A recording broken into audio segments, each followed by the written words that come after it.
Hi, welcome to our 4 at a time flying geese tutorial for Arabella. There are a number of times in this quilt that you're going to be making flying geese, and they can all be made 4 at a time instead of cutting the large square and smaller squares. So in your instructions, you're going to start with a 5.5 inch square, and they want you to cut it into quarters, and then you have 3 1/8 inch squares, and they want you to cut them in half.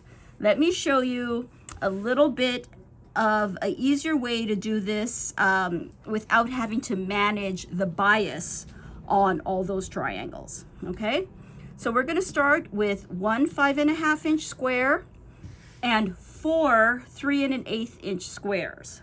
Okay, you're going to lay your squares on the diagonal. You're going to mark your middle and sew a seam 1/4 inch on either side.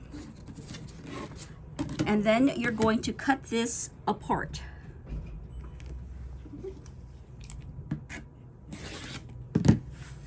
You're going to go ahead and press these triangles down on both of these pieces, and you will end up placing another 3 1/8 inch square on top of the corner, marking the center, sewing on either side, and cutting that apart.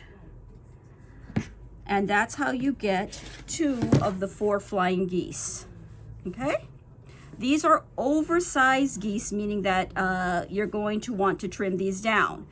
Now, I'm going to show you a way to trim with a regular ruler, and then I'm going to show you a way to trim with our square and a square 8-inch trim tool.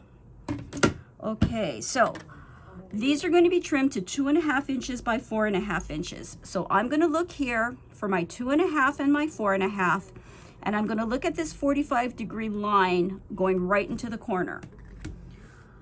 I know that I want a 1/4 inch seam allowance between the tip of my triangle and that 2.5. So I'm going to line up the 45-degree angle on that seam.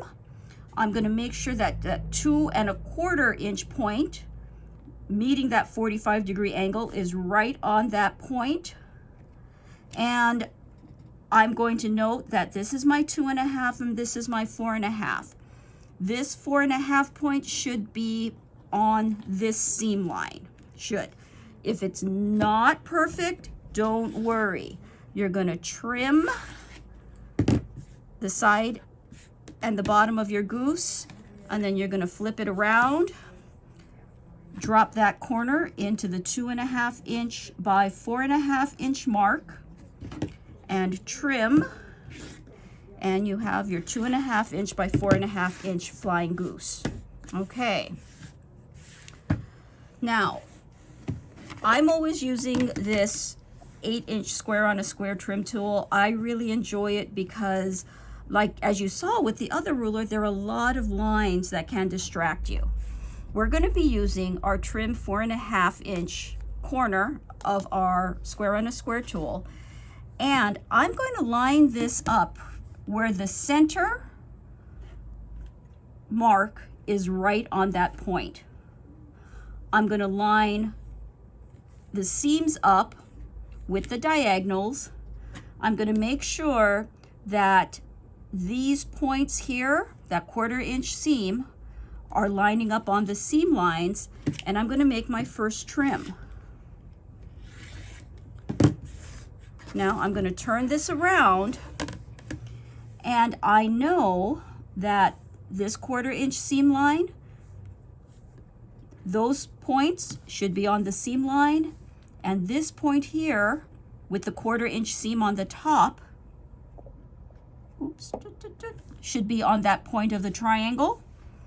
The left side should line up with the cut that we previously made, and we can square that. And what I love about this is I know that I am getting a 2.5 inch by 4.5 inch, look, they're the same size. It's amazing. And I am not distracted by any other lines. I am not having to look for the measurement landmarks the landmark is all you need on this ruler for you. Okay, so that's a quick tutorial on 2.5 inch by 4.5 inch 4 at a time flying geese. You'll see these as we go along the quilt, so you might want to bookmark this video so you can go back and refer to it anytime you have any questions about 4 at a time flying geese. Okay, we'll see you soon. Bye.